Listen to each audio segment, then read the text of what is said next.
Unit 2, Jiran Sepakat, Standard Pembelajaran 3.2.1. Kemahiran menulis.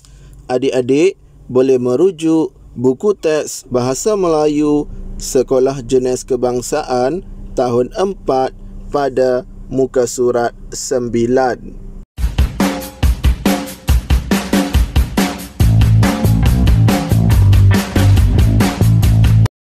Jom belajar Bahasa Melayu tahun 4 Sekolah Jenis Kebangsaan.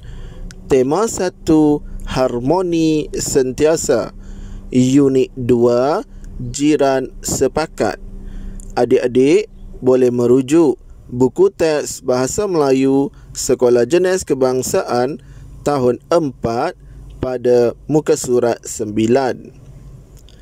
Baiklah, standard kandungan yang kita akan belajar untuk kali ini ialah 3.2, iaitu menulis perkataan, frasa dan ayat yang bermakna.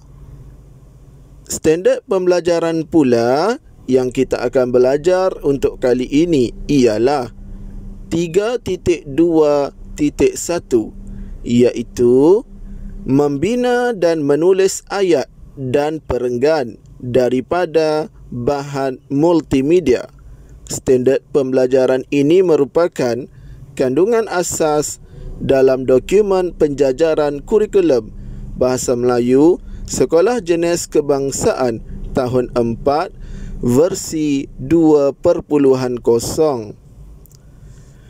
Objektif pembelajaran kita pula ialah dapat menulis ayat dengan betulnya daripada bahan multimedia dalam bentuk perenggan.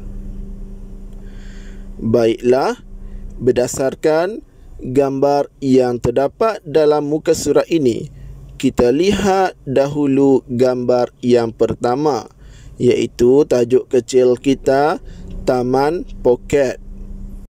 Baiklah, kita lihat pada gambar yang pertama. Apakah yang dilakukan oleh mereka? Berdasarkan perkataan yang diberi, mereka sedang menanam pokok. Baik, berdasarkan gambar dan perkataan yang diberi, bagaimana kita nak mengembangkan frasa menanam pokok untuk menulis ataupun membina ayat? Antara idea yang kita boleh berikan, yang pertama, di taman. Yang kedua, dengan tekun. Atau yang ketiga, menggunakan cangkul. Baiklah, kita lihat dahulu pada gambar yang kedua, iaitu mereka sedang membina bangku. Baiklah, kalau dilihat pada gambar, ada dua orang yang sedang bekerjasama untuk membina bangku. Jadi, antara idea yang kita boleh gunakan untuk kembangkan ayat atau frasa tersebut untuk menjadi ayat yang lengkap. Yang pertama, untuk kegunaan pengunjung. Yang kedua, secara bekerjasama. Baiklah, gambar yang ketiga pula.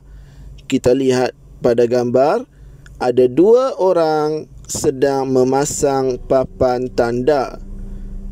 Jadi, antara idea yang kita boleh gunakan untuk kembangkan frasa tersebut agar menjadi ayat yang lengkap, yang pertama, di hadapan taman itu.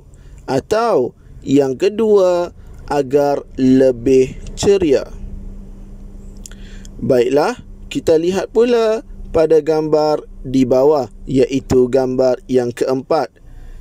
Gambar ini menunjukkan keadaan ataupun suasana bergotong royong yang dilakukan oleh penduduk di taman tersebut.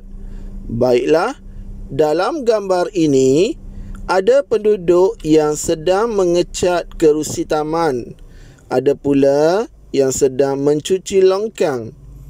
Dan ada juga yang sedang bergotong royong mengutip sampah. Jadi, kita faham dan teliti gambar terlebih dahulu. Baiklah, berdasarkan frasa dan gambar sebentar tadi, jom kita tulis ayat agar menjadi perenggan yang lengkap. Baiklah, kita lihat pada perenggan ini. Penduduk Taman Sutera membina sebuah taman poket. Taman poket ialah taman kecil yang digunakan untuk tujuan berehat dan beriadah mereka. Baik, kita rujuk pada gambar yang pertama. Apakah yang mereka lakukan? Mereka sedang menanam pokok. Jadi kita boleh pilih idea yang telah kita tulis, sama ada menanam pokok di taman, atau menanam pokok dengan tekun, ataupun menanam pokok menggunakan cangkul.